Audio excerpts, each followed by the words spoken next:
안녕하십니까. 행복한 아침 이재용입니다. 안녕하세요. 정예은입니다. 네, 오늘은 3월이 시작되는 월요일이고요. 뉴스부터 몇 가지 챙겨보도록 하겠습니다. 네, 첫 번째 소식 전해드리겠습니다. 첫 소식은 4차 재난지원금 관련 소식인데요. 이번 4차 재난지원금은 총 19조 5천억 원으로 이 중 15조 원, 약 75%의 돈은 추경 예산으로 편성됩니다. 역대 최대 규모로 지원 대상도 늘렸는데요. 코로나19로 피해를 본 소상공인뿐만 아니라 그동안 소득 파악이 어려워 지원에서 제외됐던 노점상과 고용보험에 가입돼 있지 않은 특수고용직, 프리랜서, 법인 택사 기사 등이 지원받게 됩니다. 또한 부모가 실직하거나 폐업해 어려움을 겪는 대학생 등도 이번 지원 대상에 포함됐습니다. 이 4차 재난지원금은 늦어도 3월 말에는 지급될 것으로 보입니다. 네, 코로나19 백신 접종이 시작이 됐죠. 2월 28일 자정 기준으로 해서 2만 322명이 코로나 백신을 접종했습니다. 이 가운데 이상 반응이 의심돼서 신고된 사례 112건입니다. 이상 반응으로 두통과 발열, 메스꺼움과 구토 등의 증상이 보고가 됐는데 보건당국은 접종 후 수일 내에 사라지는 흔한 이상 반응이라고 밝혔습니다. 다만 하루 이상 진통제를 먹어야 할 정도로 전신 근육통이나 두통이 있다면 의사 진료를 받아보는 것이 좋겠습니다. 특히 입술과 입안이 붓는다면 급성 알레르기 반응인 아나필락시스의 전조 증상이기 때문에 바로 119에 신고해야 됩니다.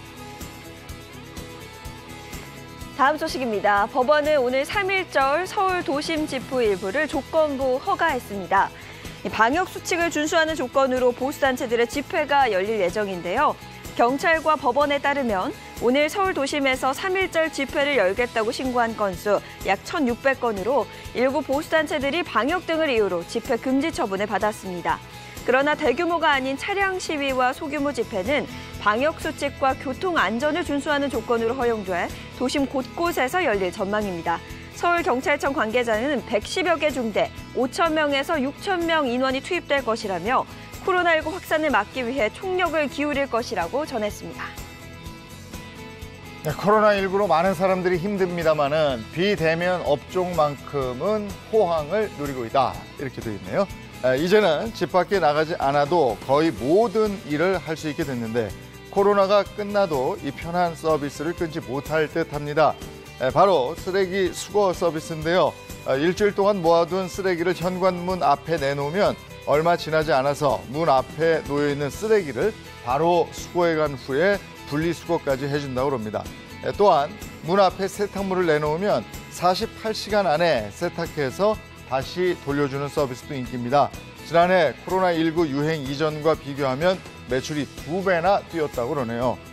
음식 배달부터 쓰레기 분리수거, 세탁 서비스까지 모두 집안에서 해결하는 24시간 집콕 경제시대가 열리고 있습니다. 이어서 날씨 소식 전해드리겠습니다. 3.1절인 오늘 전국이 대체로 흐린 가운데 비나 눈이 오는 곳이 있겠습니다. 중부지방을 중심으로는 돌풍과 함께 천둥, 번개가 치는 곳도 있겠는데요. 내일까지 경기 동부와 강원, 제주 산간에는 100mm 이상의 폭우가 쏟아지겠고요. 서울 등 그 밖의 지역에서도 20에서 80mm의 많은 양의 비가 오겠습니다. 그런가 하면 강원도와 경기 동부, 또 경북 북부에는 대설 예비특보가 내려져 있는데요. 기온이 낮은 강원 영동은 50cm 이상의 눈이 내려 쌓이겠습니다. 이어서 오늘 자세한 기온 살펴보시면요. 오늘 아침 최저기온 3도에서 12도, 한낮 최고기온은 5도에서 18도까지 오르겠습니다. 오늘은 하루 종일 비나 눈이 오는 만큼 우산 하나 꼭 챙겨서 외출하시기 바랍니다. 3월 1일 월요일 행복한 아침 지금 시작합니다.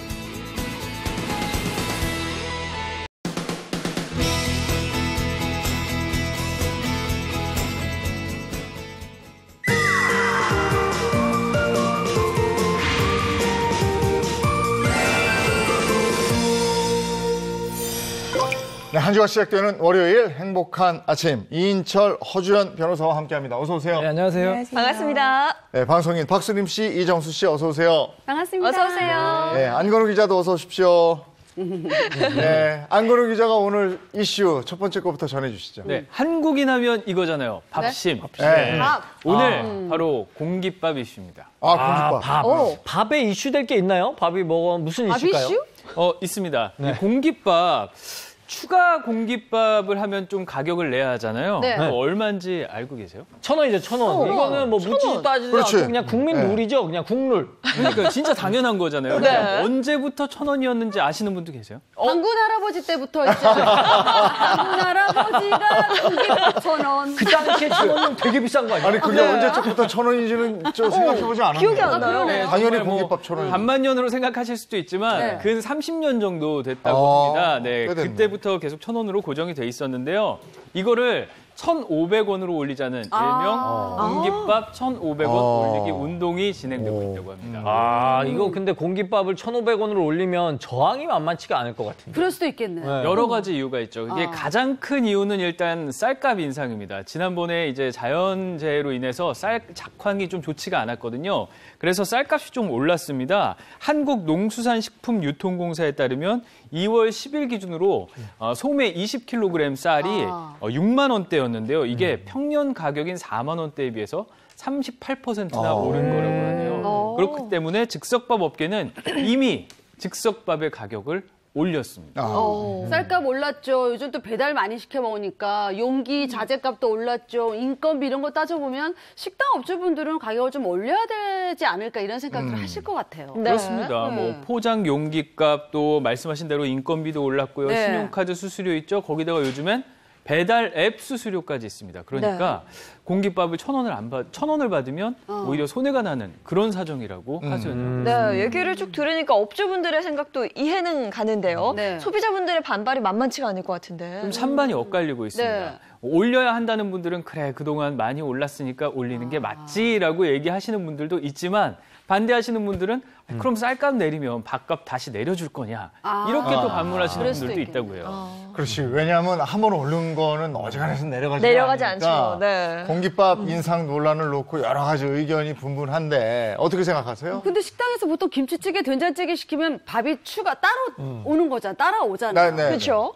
근데 그때는 뭐 돈을 올리지 않잖아요. 따로. 이건 겹밥이지. 그러니까, 한 따로 그릇 더 시키는 김밥 거. 시키면 네. 그 추가를 하면 조금 야박한 감이 없지 않아 이런 생각도 들긴 해요. 저는 개인적으로 이제 식자재 값이 올랐으니까 네. 이거 좀 올리는 것도 괜찮지 않나라는 생각이 들긴 드는데 제가 기가 막힌 방법이 있습니다. 가격은 그대로 두고 공깃밥에 공기를 더 추가하는 거죠. 아 공기를 추가한다. 아, 괜찮은 방법이네. 그래갖고 이렇게 떠가지고 싹 넣는 거야. 누르지 않고. 화면에서 어떻게 생각해요? 예전에는 저렇게 이제 밥 한 그릇 정도를 서비스로 더 얹어주던 그런 좋은 시절도 있었는데 맞아요. 아쉬운 마음이 들기는 하지만 이게 같은 가격이 30년 동안 이어져 왔다고 하고 또 요즘에 너무 어렵잖아요. 네. 그래서 좀 올릴 때도 되지 않았나 싶습니다. 제 별명이 밥돌이거든요. 고기 시켜도 꼭 밥을 같이 먹는데 추가로 할 때 가끔 이제 공짜로 주시는 경우에 좀 마음이 불편해요. 그래서 차라리 정당하게 돈을 내고 먹는 게 좋죠. 요즘 식당 주인들이 어렵잖아요. 그러네요. 맞아요. 손님들이 배부를수록 식당 주인은 배고플 수가 있거든요. 합리적인 가격을 내고 먹었으면 좋겠습니다. 네. 네, 그러니까요. 이제 마음이 아프지만 좀 어느 정도 받아들일 수밖에 없는 상황이 된 것 같습니다. 이미 가격을 올린 식당 점주도 있고요. 그리고 소비자들은 이미 오른 걸 알기 때문에 공깃밥을 추가한다기보다는 뭐 주먹밥이라든지 다른 걸 사이드 메뉴를 시켜서 밥을 대체한다고 하고요. 그러니까 수원에서 분식집 운영하시는 사장님은 그 야채김밥, 뭐 참치김밥을 3월부터 500원 올려서 3,500원에 이제 판매하기로 하고 나머지는 추후에 이제 500원씩 더 올려서 지금 판매하실 생각인데 뭐 자재값도 올랐죠. 그죠. 뭐 쌀값도 올랐죠. 배달비, 인건비 따져보면 100% 올리고 싶은 마음이 돼요. 지금 마음은. 네. 근데 올리기까지가 쉽지 않았던 거죠. 그렇죠. 근데 식자재 가격이 오르다 보니까 그 음식값을 올리는 건 어떻게 보면 당연하지 않나라는 생각도 맞아요. 들긴 하는데 근데 궁금한 게 식당에서 그 메뉴 음식 가격을 책정할 때 어떤 그 가이드 같은 게 있나요? 음식값은 특별한 가이드가 있다기보다는 주인이 이제 주변 시세나 상황을 고려해서 제일 잘 팔릴 수 있는 가격으로 정하게 되죠. 같은 김밥이라고 하더라도 유기농 쌀을 썼다거나 뭐 유기농 야채를 썼다거나 하면은 가격이 더 비싸질 수도 있고요. 또 같은 재료를 썼다고 하더라도 이 상황이나 시기, 요 수급 상황이 좀 달라질 수 있잖아요. 그래서 이게 기본적으로는 주인이 알아서 이렇게 정하게 되는 것이 이제 원칙이라고 봐야죠. 그럼 식당에서 우리는 고급화 전략으로 가겠다 그래가지고 가격을 쫙 올려요. 그러면 이거는 법적으로 문제는 없는 거예요? 그렇죠. 원칙적으로는 영업의 자유가 보장이 되고 이 영업인이 음식 가격을 마음대로 정할 수 있는 자유도 이 범위 안에 포함이 된다고 봐야 돼요. 그래서 비싸게 받는다고 해서 이걸 다 법적으로 제재를 할 수는 사실은 없죠. 그런데 다만 이런 경우가 있을 수 있어요. 우리 관광지 같은 데 가서 엄청 이 터무니없이 바가지 요금으로 비싸게 음식값을 받는 경우들이 있잖아요. 이럴 때는 법적으로 다 제재를 하는 것이 사실은 좀 어려우니까 이 지자체에서 자체적으로 이 보증 모범 음식점 제도라는 것을 운영을 하기도 합니다. 이 제도가 어떤 거냐면요. 시나 이렇게 군에서 지방자치단체에서 보증하는 음식점에서 주변 시세보다는 조금 낮은 적정한 가격으로 음식을 팔게 되면 자연스럽게 주변 시세가 조절되는 효과가 생길 수 있는 거잖아요. 근데 거제시에서 이 제도를 해서 아주 성공적으로 했던 사례가 있습니다. 네, 근데 앞서 이야기했듯이 가격 책정이라는 건 업주의 마음인데 최근에 이와 관련해서 뭐 분쟁이 하나 있었다면서요? 배달앱들을 이용 많이 하시잖아요. 네. 배달업체들도 경쟁이 심하다 보니까 최저가 보장제 이거를 이제 계속 슬로건으로 하고 있어요. 그래서 가입 음식점들에게 다른 배달업체보다 절대로 비싸면 안 된다. 이렇게 이제 지침을 내린 겁니다. 그래서 이 지침을 위반한 경우에는 불이익을 준 사례가 있었다고 합니다. 그럼 배달앱 업체는 어떤 처벌을 받게 돼요? 이게 사실 공정거래위원회에서 이제 제재를 받았는데요. 네. 가격 결정은 음식점이 자율적으로 정해야 되는데 이걸 침해한 거 아닙니까? 그래서 4억 6,800만 원의 과징금 부과 처분을 받았습니다. 근데 가격 결정은 경영자의 마음이라지만은 이게 어느 정도 법적 테두리가 있어야 되는 거 아닙니까? 그렇죠. 아무리 가격 결정이 경영인의 자유라고는 하지만 이런 경우가 있을 수 있어요. 시장 지배력이 있는 업체들이 자기들끼리 짜고 담합행위를 해서 가격을 올려버리는 경우는 문제가 될 수 있잖아요. 이럴 때는 이제 예를 들어서 설탕이나 우유 같은 가격을 올려버리면 다른 이제 물가 상승이 연쇄적으로 이어질 수 있는 부작용이 생길 수 있기 때문에 예외적으로 정부가 개입해서 과징금을 부과하게 될 수도 있습니다. 공깃밥 부분에 대해서 얘기를 했습니다만은 지금 거의 대부분의 물가가 슬금슬금 오르고 있었어요. 맞아요. 공깃밥도 우리가 1,000원에서 1,500원 오르는 거지만 사실은 50%가 오르는 거거든요. 그러네. 제법 오르는 거거든요. 어쨌든 공깃밥 가격 인상에 대해서 가격 책정에 대한 법률적인 얘기도 함께 나눠봤습니다. 네. 다음 이슈는 뭔가요? 네, 지난 2월 16일에 한 포털 사이트에 충격적인 글이 올라왔습니다. 제주 5성급 호텔에서 알몸이 노출됐다. 저는 이 기사 네. 봤어요. 다른 것도 아니고 사우나, 막 화장실, 막 샤워실, 또 뭐 화장실 그게 다 노출됐어요. 어떻게 그러니까요. 창피해서. 이게 피해자가 네. 신혼여행이었다고 해요. 글쎄 말이에요. 예, 새로 생긴 제주 5성급 호텔에 갔다가 이런 일을 당한 건데요. 스위트룸 전용 수영장과 샤워 시설을 이용했는데 이게 호텔 측이 처음에 얘기할 때는 샤워실에 미러 코팅이 돼 있어서 네. 그러니까 안에서는 밖이 보이지만 밖에서는 밖에서 안이 안이 안 보이지 않는다. 맞아요. 그렇게 얘기를 했거든요. 예, 그래서 사우나 안에서 당연히 바깥 경치를 보면서 맞아요. 이용할 수 있을 줄 알고 썼다고 합니다. 이게 그러니까 외부에서 내부가 다 보인 거죠? 그거를 알게 된 게 마지막 날 산책이었어요. 마지막 날 산책을 하다가 보니까 사우나 내부가 훤히 들여다 보인다는 걸 알고 경악을 한 거죠. 그 사진을 함께 보시겠습니다. 네.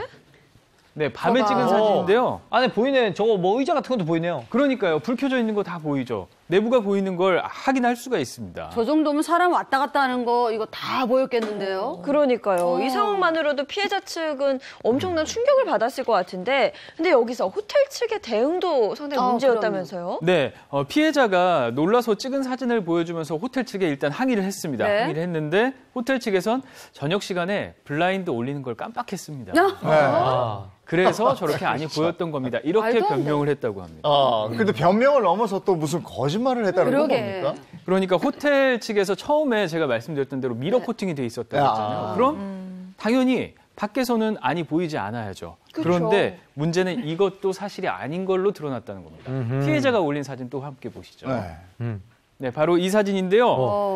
호텔에서는 분명히 밖에서는 안이 보이지 않는다고 했거든요. 본관에서 보이는 사우나실과 여자 화장실인데요. 네, 블라인드를 내린 상태잖아요. 네.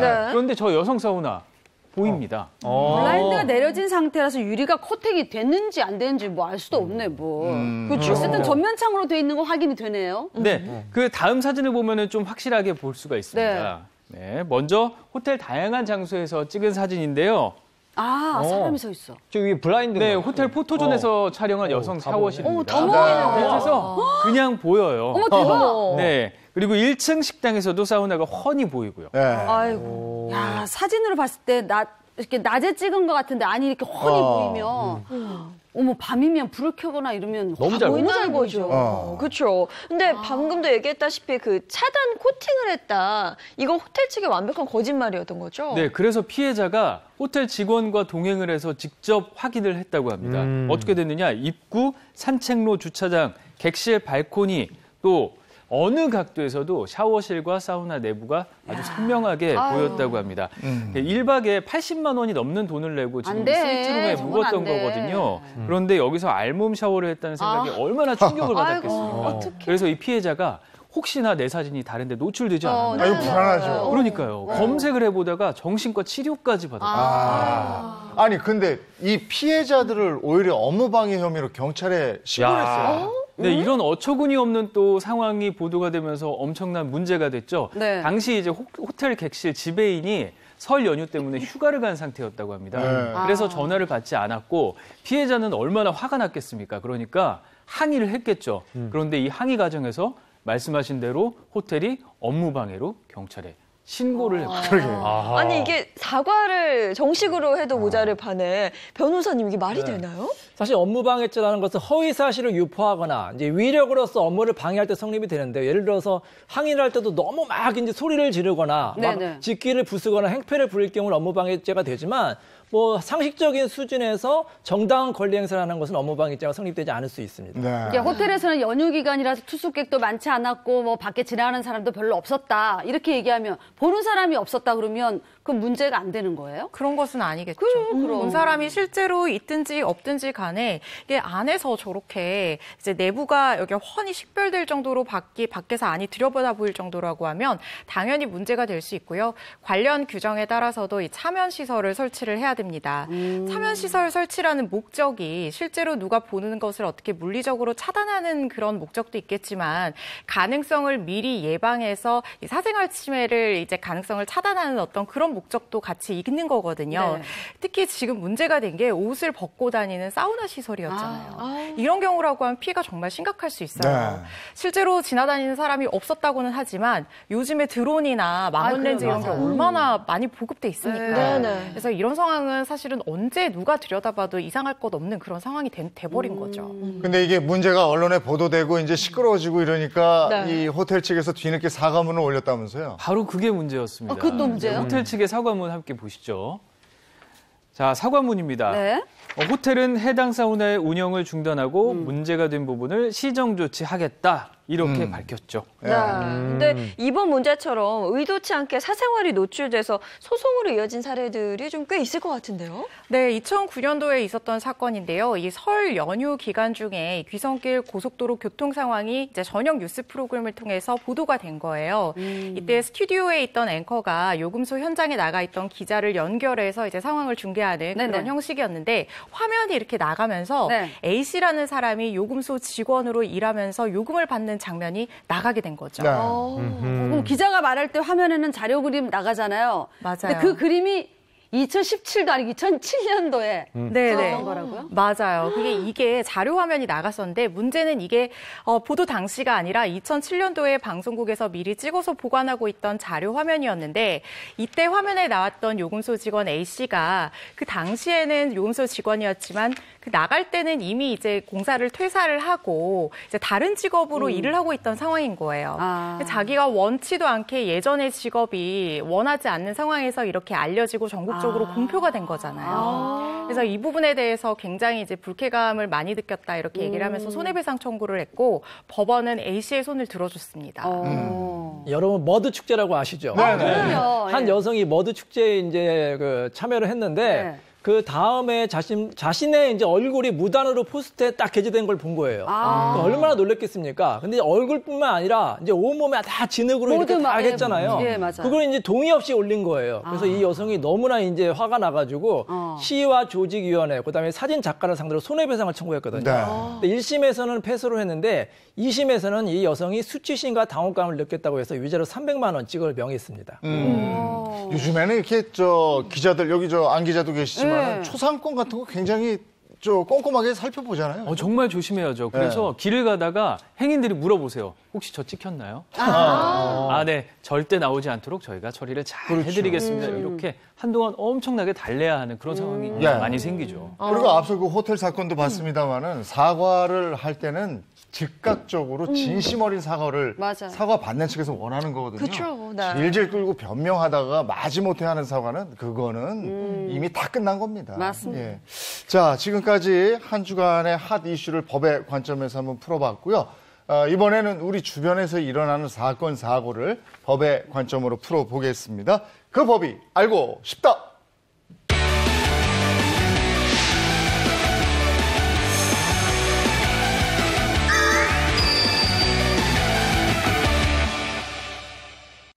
네, 그 법이 알고 싶다. 첫 사연은 뭡니까? 네, 가족과 이웃 간 분쟁. 첫 번째 사연은 이거 아버지상 치르고 징계. 이게 뭘까요? 아버지상 치르고 징계 받을 리가 없는데. 근데 앞에 무슨 아버지 무슨 서 있는 아버지? 거 보니까 네, 친아버지가 아니고 작은 아버지나 나무의 아버지. 큰아버지? 큰아버지나 오, 옆집 네, 아버지 뭐 이런 거. 네. 그런가요? 볼까요? 보겠습니다. 그래요. 정답은 작은 작은 아버지. 아버지. 오. 자, 사연 속으로 들어가기 전에 직원 역할은 제가 하고 이대리 역할은 이정수 씨가 하고요. 이 사연은 실제 사건을 바탕으로 재구성했습니다. 사연 속으로 들어가겠습니다. 저희 회사엔 누군가에게 무슨 일이 생기면 어김없이 나타나서 참견을 하는 오지랖 넓은 이대리가 있습니다. 그 오지랖 때문에 넓고 얇은 인맥은 꽤 많은 편이었죠. 그러던 어느 날 이대리 아버지가 돌아가셨다고 해서 많은 사람들이 위로를 했죠. 이대리 아버지 좋은 곳으로 가셨을 거예요. 뭐 장례식장에 가봐야 하는데 코로나 때문에 또 못 가보고 하니까 미안해요. 부의금이에요. 자, 가져가세요. 감사합니다, 과장님. 오지랖 넓은 이 대리는 그렇게 많은 사람들에게 위로를 받았죠. 그런데 며칠 후에 기가 막힌 사실을 알게 됐습니다. 이 일로 회사가 발칵 뒤집혔습니다. 이 대리! 네. 옆 팀의 그 경력직으로 새로 온 박 대리 알죠? 네. 그 박 대리가 그러는데 이 대리 아버지 초등학교 때 돌아가셨다는데 이거 어떻게 된 거예요? 제 아버지가요? 그 친구는 제 친구가 아닙니다. 전 모르는 친구예요. 네, 저 모르는 친구인데요. 정말 부친상이 아니라 숙부상이었다면서요. 근데 부친상이라고 속여가지고 회사 사람들한테 부의금 몽땅 받고 이건 엄연히 사기예요, 사기. 아니요, 사기라니요. 숙부님은 제 친아버지만큼 정말 친아버지처럼 제 마음속에 아버지십니다. 제 마음속에 아버님을 아버님이라 부를 수 없습니까? 그렇습니까? 아이고, 불쌍해라 그럴 줄 알았지. 게다가 노조도 많이 아니면서 노조에서 보낸 부의금도 받고 부의금 때문에 일부러 부친상이라 거짓말한 거 아니냐 이 말이야. 정말 부친상인 줄 알고 장지까지 따라간 직원도 있다던데 이건 미안하지도 않아요? 미안하다뇨. 감사하죠. 네. 숙부상을 부친상으로 속여서 부의금 챙긴 이 대리 처벌할 수 있나요? 아버지가 일찍 돌아가셨고. 이런 경우가 있어요. 근데 어떻게 보면 또 작은 아버지가 아버지 역할을 하시면서 잘 키워주셨을 수도 있는. 어쨌든 어떻게 된 사연이에요? 네. 지난 1월 송파구 한 주민센터에 일하는 50대 공무원 A씨의 사연입니다. 부친상을 당했다고 공무원 게시판에 올렸는데요. 근데 여기에 이제 워낙 인기가 많았으니까 동료들이 다 부의금을 냈고요. 그리고 그렇겠죠. 심지어 직장 상사는 충남에 있는 빈소에 직접 찾아갔다고 합니다. 그런데 말씀하신 대로 그게 사실이 아니었던, 아버지가 돌아가신 게 아니었던 충격적인 사실이 밝혀집니다. 그럼 아버지가 돌아가신 게 아니라 진짜 그럼 작은 아버지가 돌아가신 거였어요? 네, 아버지는 이미 예전에 돌아가셨고요. 아이고. 작은 아버지, 그러니까 숙부가 돌아가신 거였다고 합니다. 아니, 왜 그런 거짓말을 했답니까? 그러니까 감사 결과 이 A씨는 작은 아버지긴 하지만 네. 정말 내가 마음속으로 아버지라고 생각하는 분이었기 때문에 아버지라고 얘기해도 문제가 없을 줄 알았다. 그리고 부친상이라고 얘기해도 문제가 없을 줄 알았다. 이렇게 진술을 했다고 합니다. 네, 근데 아버지 같은 분과 아버지랑은 네. 아무리 그래도 좀 다른 거 아닌가요? 완전히 다르죠. 너무 다릅니다. 만약에 입양을 했으면 이제 법적으로 양자가 되기 때문에 아버지라고 부를 수 있어요. 하지만 입양을 하지 않았으면 전혀 아닙니다. 이게 예전에 이제 호적제도가 있었는데 지금은 호적제도가 없어졌어요. 그래서 이제 가족관계 증명서로 바뀌었거든요. 가족관계 증명서를 딱 떼보면 친부모만 나옵니다. 작은아버지 나오지도 않아요. 네. 그러니까 이 사람은 공무원 행동 규정, 공무 위반 이런 거 볼 수 있습니다. 그러니까 A씨 행동이 좀 의심스러운 게 진짜 작은아버지를 진짜 친아버지로 생각한 건지 아니면 부의금을 챙길 목적으로 그랬던 건지 요즘 코로나 때문에 부서에서도 한 대표 한 명씩만 가잖아요. 네. 그걸 알아낼 방법이 없는 거예요. 이 사람의 한 행동이 어떤지. 아, 그러니까 저도 좀 의심이 가는데 근데 네. 이게 숙부를 이제 아버님이라고 속이고 이제 부친상을 만들었는데 그럼 이거 사기 아닙니까? 그렇죠. 그러게. 형사적으로는 사기죄 성립을 좀 검토를 해볼 수 있겠죠. 이게 사기죄라는 게 다른 사람을 속여서 경제적 이익을 취득했을 때 성립하는 범죄잖아요. 근데 우리가 숙부상이라고 하면 위로의 말을 건네는 정도에서 그치는 경우가 많지만 네. 친아버지가 돌아가셨다고 해 문제가 완전히 달라져요. 이제 뭐 부의금이나 조의금 같은 것들을 보낸다거나 아니면 직접 조문을 한다거나 이렇게 되잖아요. 네네. 근데 지금 이 사람이 동료들을 이제 숙부상을 친부상이라고 속여서 어떤 기망행위를 해서 이런 어떤 부의금이라는 경제적 이익을 취했다고 볼 수 있기 때문에 제가 생각했을 때도 사기죄가 성립할 가능성이 좀 높을 것 같아요. 그럼 사기죄가 성립이 되면 받은 부의금 있잖아요. 그거 다 돌려줘야 돼요? 그렇죠. 그것도 이제 민사적으로 문제가 될 수 있는 부분인데 우리가 부의금이나 축의금을 내는 행위는 법적으로 증여 행위에 해당한다고 볼 수 있거든요. 그래서 이 증여가 착오에 의한 증여라고 해서 취소를 하는 것도 생각을 해볼 수 있고요.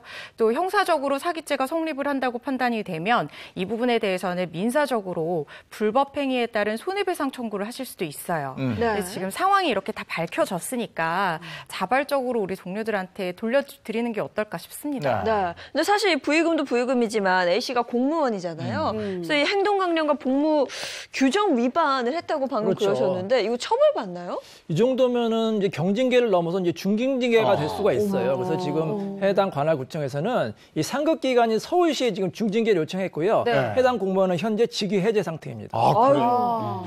근데 앞서 잠깐 얘기했습니다만은 지금 코로나19 상황에서 경조사 분위기가 환경이 많이 바뀌고 있어요. 바뀌었어요. 예전에는 계좌번호나 이런 걸 그냥 찍어서 알려주면 상당히 불쾌할 수도 있었잖아요. 네. 요즘은 먼저 알려준다고 합니다.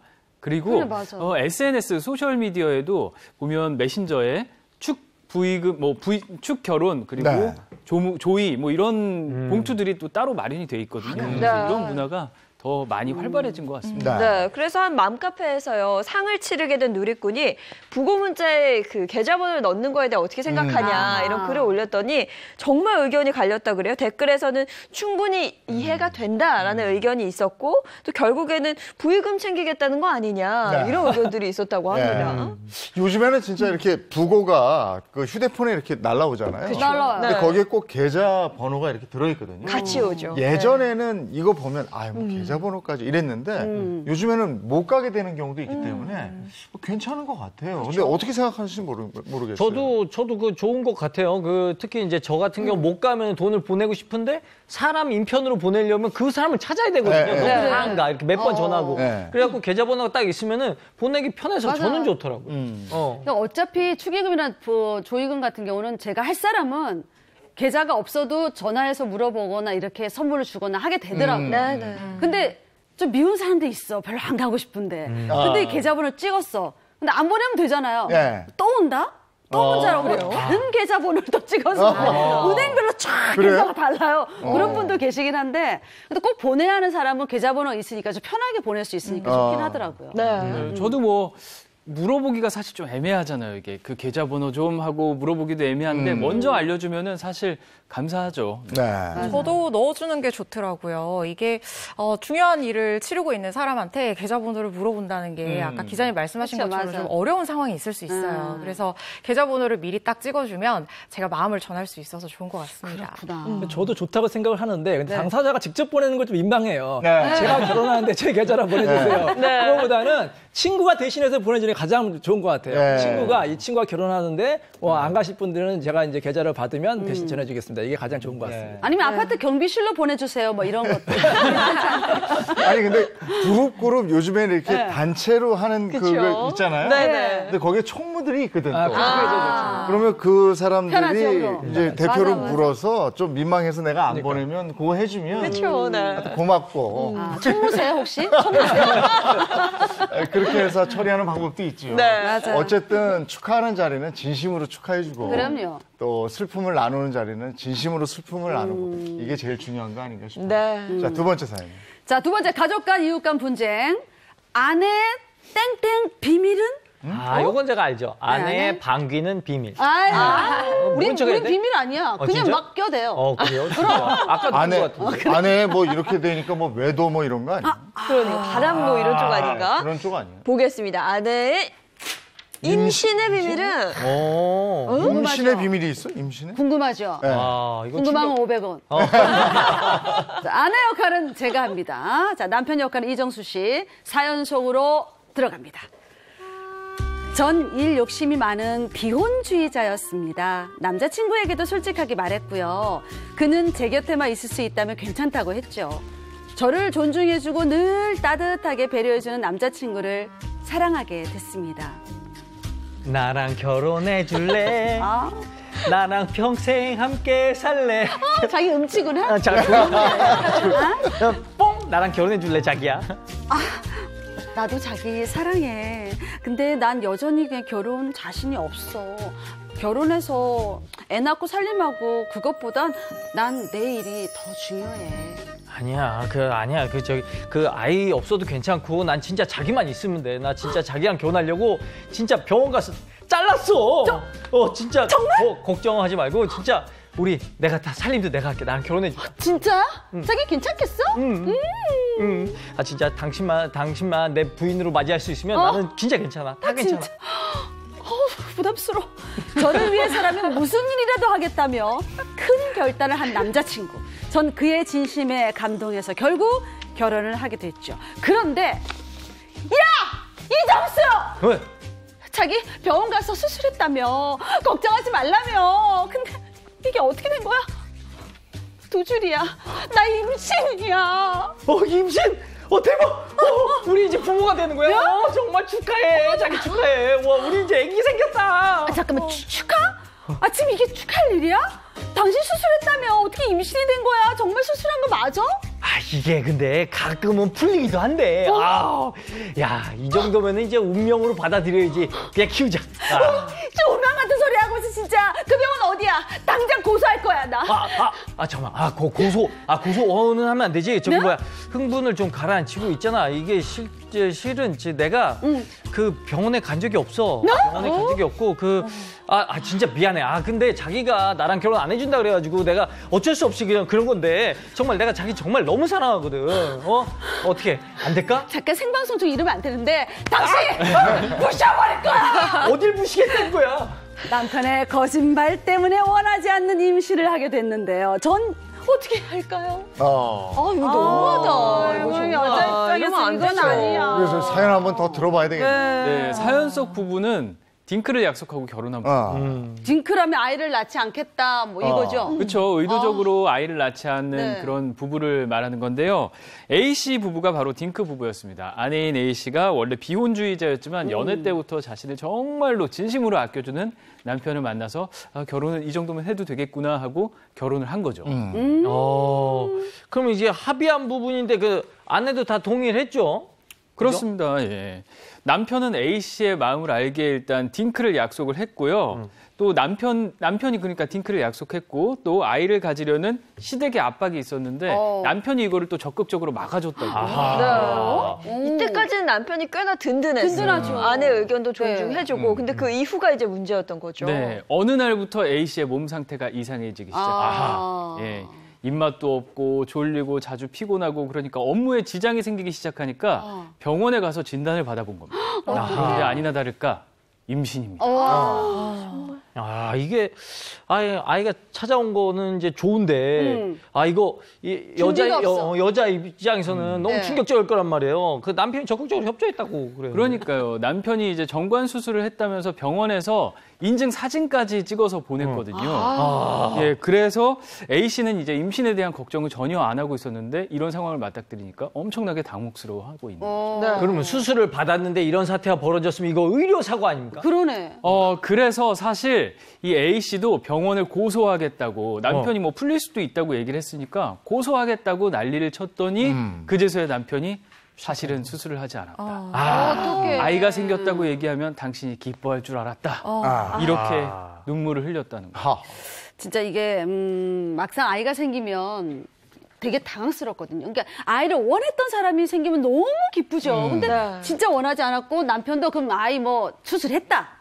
안 생길 것이다. 이렇게 한 상태에서 아이가 생겼으니까 이건 너무 당황스러울 것 같아요. 그러니까 이제 결혼이라는 건 진짜 결혼하고 아이가 생기고 안 생기고가 너무 다르단 말이에요. 그런데 당연하죠. 이 정도는 남편분이 좀 생각을 좀 잘못하신 게 아닌가라는 생각이 드네요. 그렇죠. 그리고 처음에는 남편이 꽤나 든든하기도 했었고요. 믿었던 남편이었기 때문에 배신감이 2배로 컸을 것 같아요. 이 사건에서 남편은 2가지 잘못을 했죠. 일단은 정관 수술을 안 했는데 했다고 한 거짓말. 거짓말. 이건 완벽한 잘못이고, 두 번째는 임신시킨 거짓말이죠. 조심했어야죠. 과실이 있고 또 고의적으로 임신을 시킨 걸 수도 있어요. 그럼 명백한 그 잘못이죠.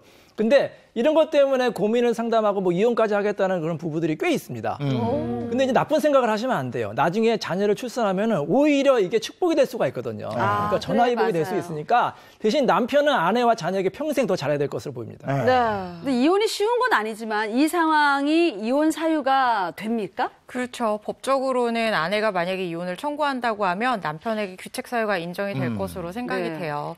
근데 지금 부부 사이에 제일 중요한 문제는 지금 신뢰가 깨졌다는 거잖아요. 그래요. 그래서 아내가 이제 자기 자신과 또 아이와 주변 사람들을 생각했을 때 제일 현명한 결정이 어떤 건지 좀 고민을 해봐야 될 것 같습니다. 네. 아이가 있는 거잖아요, 그죠? 예, 그래요. 그러니까 더 신중하게 생각을 좀 해봐야 될 텐데 가장 신뢰가 밑바탕이 돼야 되는 것이 부부 관계인 것 같더라고요, 살아보니까. 네. 근데 요즘에는 이게 배우자 간의 거짓말 때문에 문제가 되고 이러는 경우가 왕왕 있는 것 같아요. 맞아요. 우리 아내는 저한테 거짓말 안 하는데 전 사실 거짓말을 한 번 정도 한 적이 있어요. 제가 결혼 전에. 진짜 한 번밖에 안 했어요? 진짜로. 진짜 한 번밖에 안 했는데 결혼 전에 제가 한 여자를 한 11명 정도 만난 것 같은데 사실 한 14명 정도 만났거든요. 11명 만났다고 좀 뻥을 쳤어요. 그랬어요? 네. 3명이나 줄였네요. 왜 축구 엔트리에 예비 후보도 있어야 되니까 그리고 저 같은 경우도 뭐 아내보다는 제가 문제입니다. 사실 제가 질에 겁이 많아서 운동화 수집을 좋아하는데 운동화를 이제 전날 몰래 사요. 얘기하고 몰래 샀다가 뭐 상자가 다 비슷하니까 모르겠지. 일단 전날 저녁에 소화전에 넣어놨다가 다음날 몰래 새벽에 신발장에 넣어놓습니다. 진짜. 근데 귀신같이 알아요. 안 기자도 참 힘들게 사시네. 여자는 눈치가 빨라서 아내를 물러보면 안 돼요. 근데 남자들이 뭐 아까도 말씀하셨지만 11명인 뭐 14명인데 11명이라는 뭐 이게 첫사랑이 있었다 뭐 없었다 뭐 이런 거짓말은 어떻게 보면 또 여자들은 뭐 성형을 안 했었다 나중에 했는데 안 했다 이런 건 애교를 봐줄 수 있어요. 근데 정관 수술을 안 했으면서 했다 이런 거짓말은 이건 사기 같아요. 그래서 지금 얘기 나온 것처럼 애교로 넘어갈 수 있는 거짓말도 있지만 정말 심각한 거짓말 때문에 파탄에 이르는 경우도 있을 것 같아요. 그럼요. 이 남편이 너무나 이제 부지런한 남편이라고 생각하는 아내가 있었어요. 네. 심지어는 여름 휴가도 반납을 하고 계속해서 출근을 하는 겁니다. 근데 어느 날 아내가 충격적인 사실을 발견했어요. 남편이 휴가를 받았는데 네. 그 휴가 기간에 회사로 출근한 게 아니라 PC방으로 출근한 거예요. 야. 거예요. 자, 이런 것이 이혼 사유가 될까요?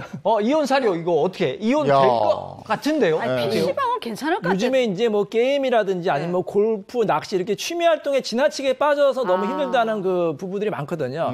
단순히 취미 활동을 하는 것은 이제 이혼 사유가 되지는 않지만 지나치게 취미 활동에 빠져가지고 가정이 파탄된 경우에 이혼이 된다는 판례가 있어요. 예를 들어서 뭐 매주 골프를 간다든지 매일 낚시를 간다든지 뭐 하루 종일 게임을 한다든지 그럴 경우에는 이제 이혼 사유가 된다는 그런 경우도 있으니까 정말 조심하셔야 될 것으로 보입니다. 또 우리 남편분들 자주 하시는 거짓말이 있잖아요. 술 먹고 친구들이랑 놀다가 늦게 들어와 놓고 자기야 너무 피곤해. 내가 회사 일이 많아서 야근하고 들어온 거야. 이렇게 거짓말 하시는 분들 있잖아요.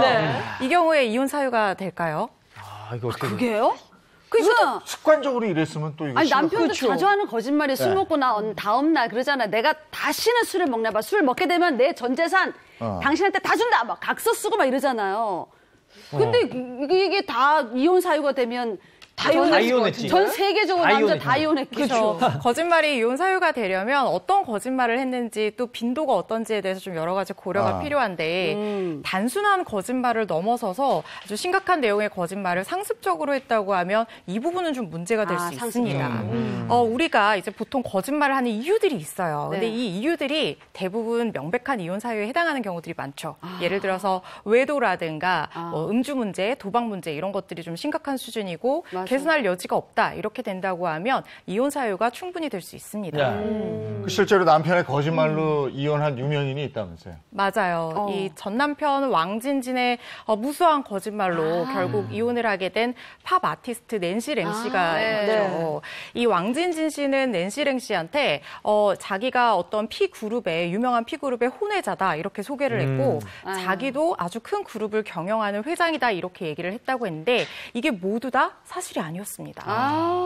이게 거짓말뿐만 아니고 범죄 전력도 숨겼다고 그러던데. 맞아요. 그랬어요. 이 왕진진 씨가 이 성범죄로 인해서 전자발찌를 착용하고 있는 상태였는데 이것도 숨겼고요. 그리고 폭언이나 폭행 문제도 심각했다고 합니다. 왕진진 씨는 이혼해주지 않겠다고 버텼지만 낸시랭 씨가 결국에는 이혼 소송을 통해서 3년 만에 이혼 판결을 받아냈고요. 여기서 판결에서 좀 주목할 만한 점이 왕진진 씨가 낸시랭 씨한테 위자료로 5천만 원을 지급하라는 판결이 내려졌어요. 그런데 이게 이혼 판결에서는 위자료 수준으로서는 굉장히 이례적으로 큰 금액이어서 화제가 되기도 했었습니다. 이런 사건도 있었어요. 이제 어떤 여성이 남성을 만나게 됐는데 네. 이 남성은 이제 우리나라에서 최고로 유명한 이제 명문대를 이제 나왔다 이렇게 얘기를 한 거예요. 그 데이트도 그 명문대학교 도서관 앞에서 하고 카페도 그 근처에서 가고 그러니까 깜짝까지 믿을 수밖에 없잖아요. 네. 그리고 심지어는 본인 이제 미국 유학도 갔다 오고 아주 유명한 국제기관에서 근무하고 있다. 그래서 이제 믿고 결혼을 했는데 화내도 뭐 무슨 장관, 무슨 의원 아주 유명한 사람들이 화를 다 보낸 거예요. 나중에 알고 보니까 다 가짜였던 거예요. 학력도 가짜, 직업도 가짜. 그래서 너무 아내가 이제 화가 나가지고 혼인 취소 소송을 해가지고 위자료를 받은 사건이 있었습니다. 이런 얘기 들어보면 정말 세상에 별인간이 다 있고 별일이 다 있어요. 예. 자, 지금까지 법의 관점에서 사건 사고를 한번 바라봤고요.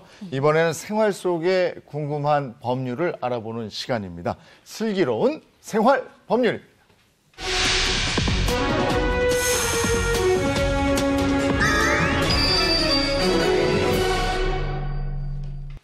슬기로운 생활 법률. 오늘 주제는 뭔가요? 네.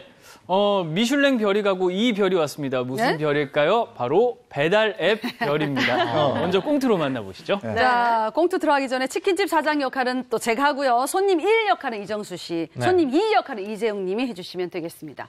사연 속으로 들어갑니다.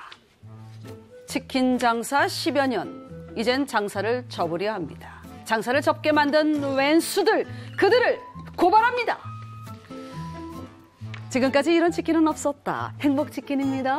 감사합니다.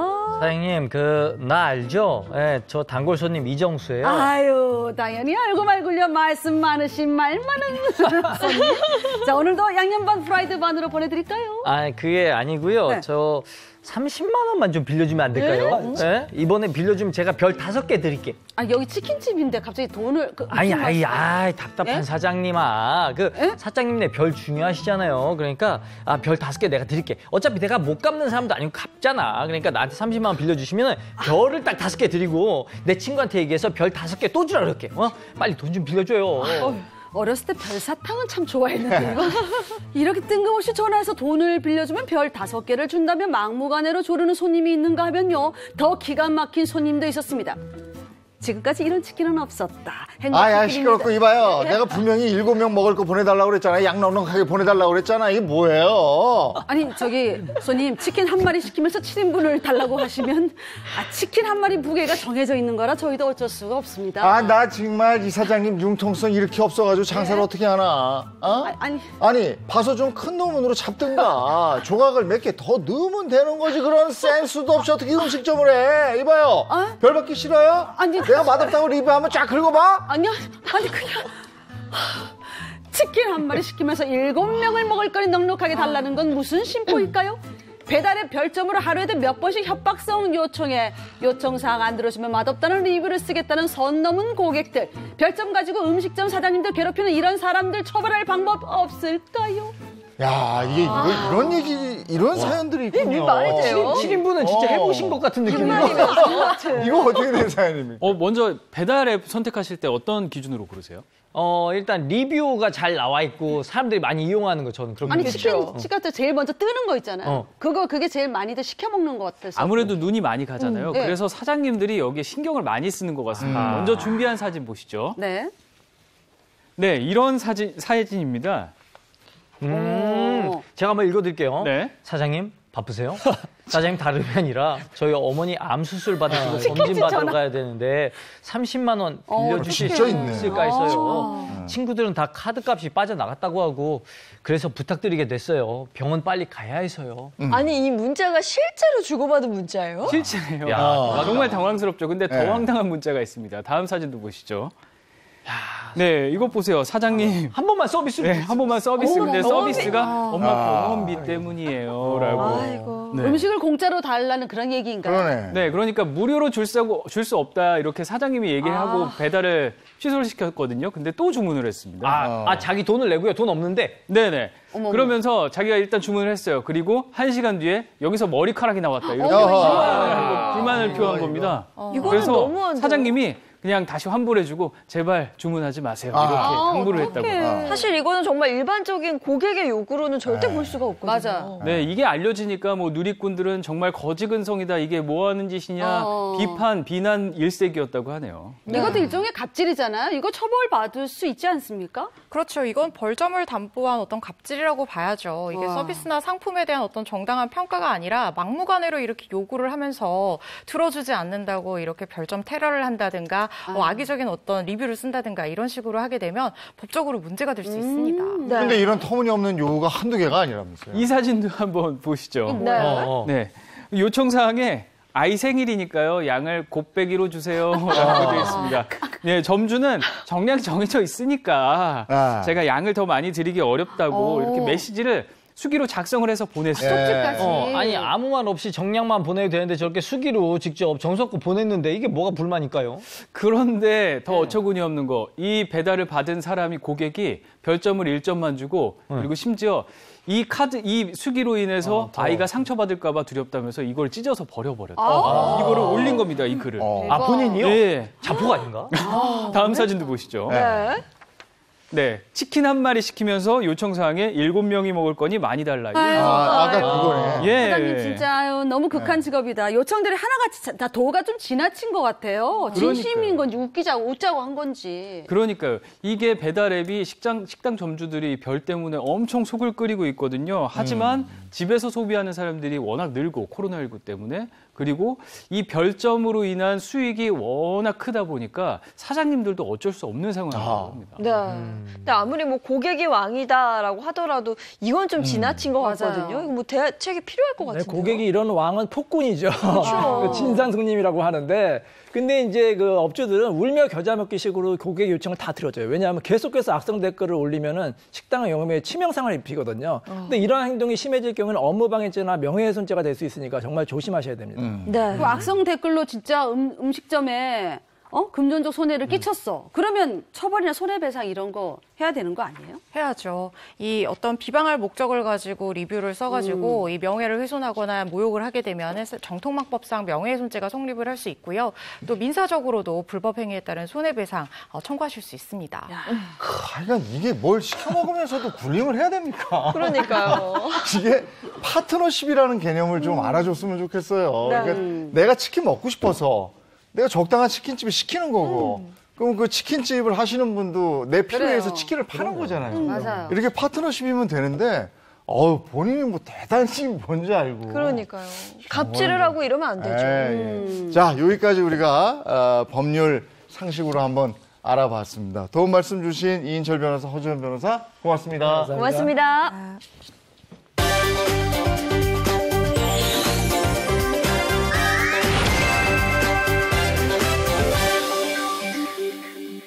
봄바람이 날리며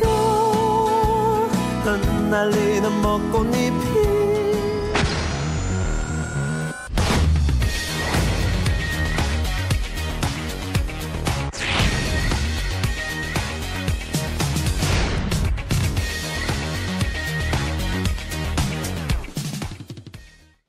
네, 이번에는 자동차 관련 얘기 나누겠습니다. 안건우 기자 전해 주시죠. 네, 오늘 벌써 3월입니다. 눈 감았다 떴는데 3월 된 것 같아요. 네. 그만큼 빨리 시간이 지나가는데요. 날이 이제 점점 따뜻해지죠. 날이 따뜻해지면 찾아오는 적이 있습니다.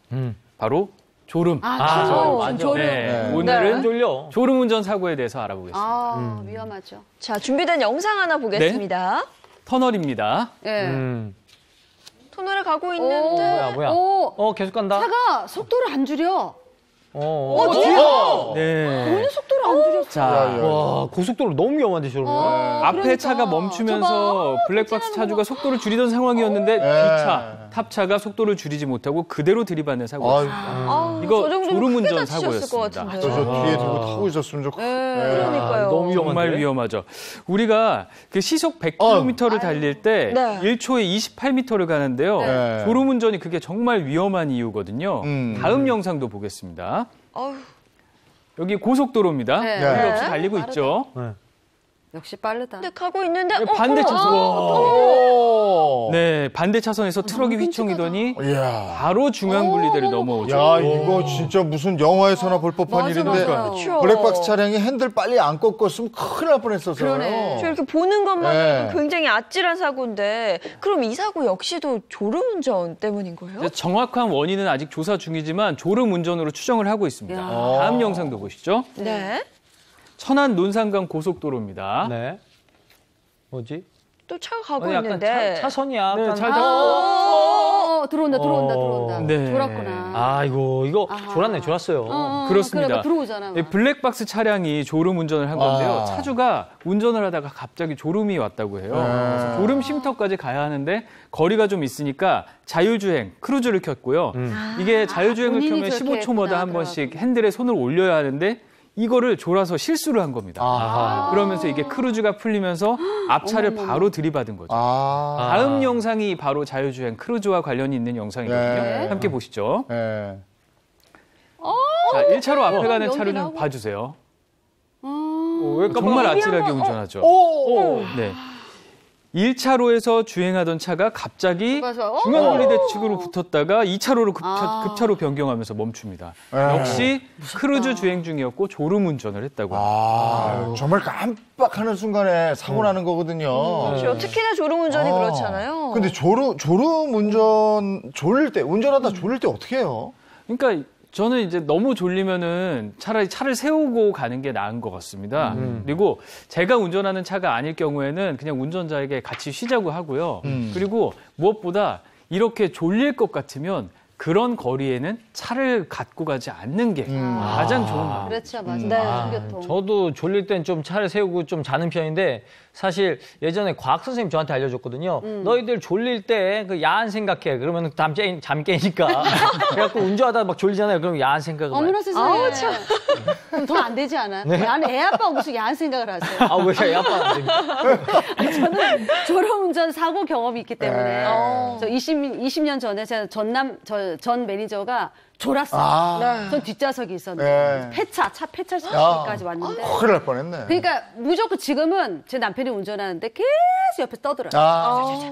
잠 못 자게 계속 떠들어주는 것도 참 중요한 것 같아요. 네. 졸음이 좀 졸리고 이럴 때 조수석에 있는 사람의 역할이 굉장히 중요해요. 중요해요. 거기서 코 골고 자고 있으면 정말 졸리거든요. 제가 예전에 그랬었거든. 근데 이게 그때 지금은. 정말 그 졸음운전은 대형 사고로 이어질 수 있고 네. 특히나 봄철에 확실히 졸려요. 맞아. 그러니까요. 실제로 봄철에 졸음운전이 많아서 사고도 많다고 합니다.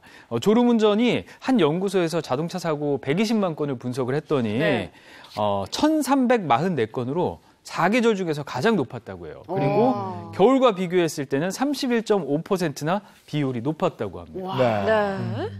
그래서 졸음 운전을 안 해야 되는데 이 졸음을 부르는 차량 환경도 굉장히 문제라면서요? 그러니까요. 보통 너무 춥거나 더우면 어떻게 하세요? 창문 닫잖아요. 네. 그렇죠. 그리고 에어컨 켜거나 히터 켜죠. 근데 문제는 이렇게 장시간 운전을 하게 되면 안에 산소가 부족해지는 겁니다. 맞아. 산소가 부족해지면 사람이 정신이 또 혼미해지거든요. 그러다 보면 졸음운전으로 이어질 수가 있고요. 그래서 1시간에 한 번씩은 에어컨이나 히터를 끄고 창문을 활짝 열어놓는 게 졸음운전을 예방하는데 아주 좋다고 합니다. 고속도로 달릴 때는 또 차량을 이렇게 창문을 내리잖아요. 네. 너무 시끄러워가지고 와 이렇게 들리잖아요. 근데 살짝만 내려줘도 그러니까 양쪽으로 다 열어주면 이게 환기가 금방 되는 것 같더라고요. 네. 그리고 뭐 환경도 중요하지만 아무튼 그 조수석에 앉은 사람이 그 역할이 그래. 진짜 중요해요. 맞아요. 계속 말해야 돼. 계속 말해. 그러면 잠은 안 오겠지만 귀에서 피는 나겠네. 당연히 너무 나. 그만해. 위험한 것보단 낫죠. 맞아요. 네. 정말 귀에서 피가 날지언정 목숨을 잃는 것보다는 나은 것 같습니다. 이게 사실 조수석에서 이렇게 계속 말해주는 게 정말 중요한 게 그쵸. 조수석에서 졸면은 저도 졸리단 말이죠. 운전하다가. 그러면 졸음도 전염이 돼서 정말 큰 사고로 이어질 수가 있거든요. 그래서 전문가들도 조수석에 앉아있는 사람들이 본인이 앉아있는 것처럼 운전자에게 말을 걸어주고 수시로 대화를 시도를 해야 한다. 이게 졸음운전을 예방하는 법이다. 이렇게 얘기를 하더라고요. 그러니까 박수림 씨께서 하시는 방법 정말 잘하고 좋은 있는 방법입니다. 제가 교통방송을 진행하다 보면 그 화물차 기사님들이 장거리 운전하시잖아요. 네. 새벽에 많이 출발하시잖아요. 굉장히 많이 졸려 하시는데 중간 곳곳에 졸음 쉼터가 있으니까 쉬었다 그냥 좀 쪽잠이나 주무시고 네. 가시면 좀 잠이 달아나거든요. 네. 그리고 요즘 껌도 청양고추 막 이런 껌도 있고 맞아요. 별의별 게 다 있더라고요. 졸음 예방껌 이런 막 거 매운맛 나는 그런 껌이 있으니까 그런 예방이 좀 도움되는 그런 껌을 씹는 그다음에 대신에 턱관절이 좀 커지죠. 무슨 깡류 과자 있죠. 네. 아삭 소리 나는 거. 그거 좋아. 그러니까 과자 그거를 먹으면서. 뭐 이렇게 운전하는 분이 이렇게 하면 사고 위험이 있으니까 네. 옆에 맞아. 조수석에 누가 계시다면 깡 과자 이렇게 주면서 네. 또 얘기도 좀 하고. 깡 과자는 또 다른 효과도 있을 수 있겠네요. 깡 이게 먹다 보면 잘못하면 혀를 씹을 수가 있으니까요. 혀를 씹으면 또 잠이 확 아니 그리고 달아나니까. 저는 전에 한번 왜 대륙 횡단하는 무슨 트럭 요즘에 그런 거 아, 네네. 있더라고요. 야 졸음 쫓으려고요. 여기다 파스를 막 발라. 그 정도로 이게 세상에서 제일 무거운 게 맞아요. 졸릴 때 눈꺼풀이라고 그러잖아요. 맞아요. 네. 쉬어야 돼요. 여유 있게 출발하고 장거리 운전이 있는 그 전날은 좀 쉬어주는 것도 좀 중요한 그럼. 것 같아요. 네. 네. 제가 또 팁 하나 드리자면 저는 노래를 굉장히 크게 틀고 막 따라 불러요. 노래방처럼. 그러면 잠이 또 한번 확 깨더라고요. 맞아. 약간 그 댄스곡 같은 거 부르면서 막 춤추면서. 네. 아니 춤추면 안 되지. 안전하게만 운전하면서 핸들 잡고 그러면 잠이 또 깨는 효과 있어요. 노래 아주 같이 부르면. 춤출 수 있잖아요. 아, 그러니까. 이게 또 좋은 방법 또 있습니다. 노래 부를 때 창문 내리지 마세요. 왜요?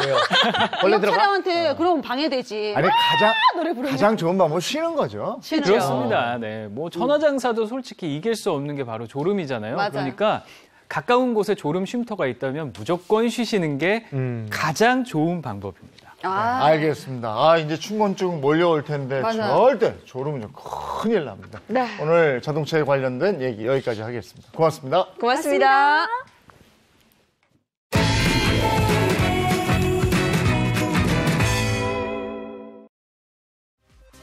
인천공항공사가 폴란드 신공항 건설 기획과 운영, 교육 컨설팅 등에 대한 전략적 자문 본계약을 체결했습니다. 이번 계약을 바탕으로 인천국제공항공사는 앞으로 3년에 걸쳐 신공항 건설 계획 단계에서 공항 건설 및 운영과 관련한 노하우를 전수할 계획입니다. 총 사업비는 56억 원으로 백서 작성과 마스터 플랜 보고서 검토, 교육 컨설팅 제공 등을 진행할 예정입니다. 다음 소식입니다. 부산시는 코로나19 의심 증상이 있는 시민들을 위해 전국 최초로 방역 택시를 운행합니다. 이 방역 택시를 이용하려면 토마토 택시 콜센터를 통해 전화로 예약하거나 모바일 어플을 이용하면 됩니다. 요금은 일반 택시와 같은데요.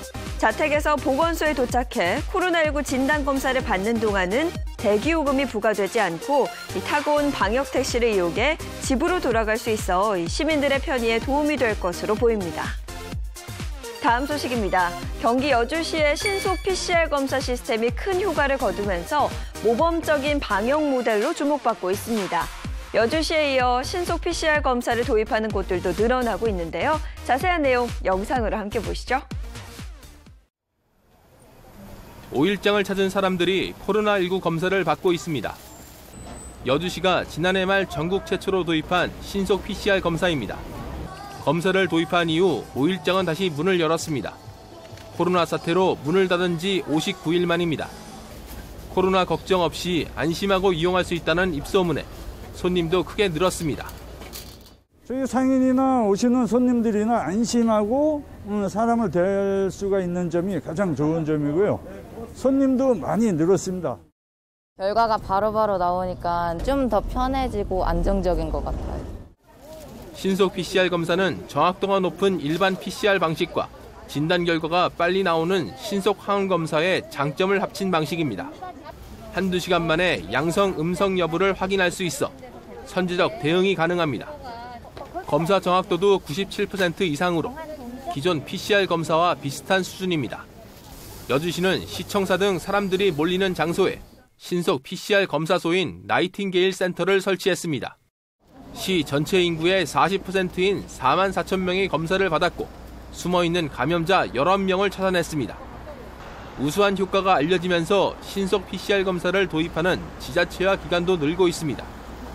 전남 영안군이 기업체 및 외국인 근로자들에게 신속 PCR 검사를 진행하고 있고 인천공항도 오늘부터 여행객들을 대상으로 신속 PCR 검사를 벌입니다. 신속 PCR을 지난 12월 23일 날 도입했는데요. 도입한 이후에 여주시의 집단 감염이 거의 사라졌습니다. 이것이 신속 PCR의 가장 중요한 성과라고 생각합니다. 신속 PCR 검사라는 아이디어를 통해 방역과 경제 두 마리 토끼를 모두 잡았다는 평가가 나옵니다. 채널A 강신영입니다. 오늘이 연휴 마지막 날이에요. 이제 내일이면 일상으로 돌아가셔야 되는데 1년에 3번 결심한다고 그러죠. 새해 첫날, 네. 그다음에 우리 설, 그다음에 바로 오늘입니다. 네. 이제 본격적으로 시작한다는 마음 가지셔도 될 것 네. 같아요. 모두 힘내시고요. 저희는 내일 아침 8시 더욱 알찬 내용으로 돌아오겠습니다. 행복한 아침, 행복한 하루 되십시오. 고맙습니다. 고맙습니다.